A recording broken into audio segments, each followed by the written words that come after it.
যখন ছোট ছিলাম তখন দেখতাম সবাই ঢাকা আসছে বিভিন্ন কাজে, পাড়া প্রতিবেশী, আত্মীয় স্বজন, বাবা মাও ঢাকা আসতো, আমাকেও নিয়ে আসতো।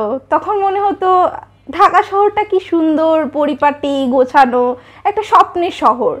লাল নীল বাতি, সবার জীবন গোছানো, সবার একটা নির্দিষ্ট লক্ষ্য, সব কিছু কত ভালো লাগতো। তারপরে যখন পড়াশোনার খাতিরে এইচএসসির পরে ঢাকা আসতে হলো, তখন আসলে এসে দেখলাম আসলে ঢাকার কেমন যেন একটা অন্যরকম চিত্র। সব কিছু যান্ত্রিক, সব কিছুই একটা দরকারের খাতিরে করা। একটা কোথাও আমাদের পৌঁছাতে হবে, জ্যামের কারণে আমরা পৌঁছাতে পারছি না।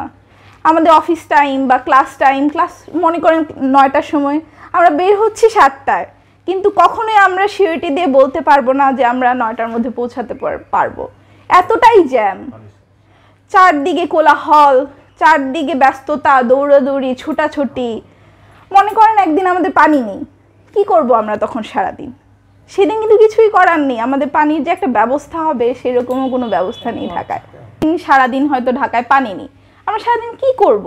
কিন্তু এলাকায় ধরেন পানি নেই সারাদিন, কত ধরনের ব্যবস্থা আছে, কলের ব্যবস্থা থাকে, পুকুরের ব্যবস্থা থাকে, কিন্তু ঢাকায় সেরকম কোনো ধরনের কোনো সুযোগ সুবিধা নেই।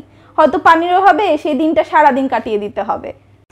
সাপোজ চিন্তা করেন যে ঢাকা শহরে একটা দিন চলে গেল যে আপনার বিদ্যুৎ বিচ্ছিন্ন, দিনটা কতটা দুর্বিষহ হতে পারে মানুষের জন্য। আপনার পানি হয়তো আছে নিচের ট্যাঙ্কিতে, আপনি সেটা তুলতেও পারছেন না, ইউজ করতে পারছেন না, কোনো দরকারের কাজ আপনার সম্পন্ন করা যাচ্ছে না, শুধুমাত্র বিদ্যুৎ নেই জন্য। কিন্তু এলাকায় কত ধরনের ব্যবস্থা আছে, বিদ্যুৎ আছে কি নেই সেটা কিন্তু খুব বেশি একটা প্রভাব পড়ে না আমাদের জীবনে। তাছাড়াও আরেকটা উদাহরণ আমি দেই, আমার পাশের ফ্ল্যাটে কে থাকে আমি তাকে আজকে পর্যন্ত মাত্র 2 দিন দেখেছি। তার বিপদে যে আমি এগিয়ে যাব বা সে আসবে, কেন আসবে? কেউ তো আমরা একজন আরেকজনকে চিনিই না। ছোট্ট একটা শহর, কিন্তু মানুষ গিজগিজ করছে।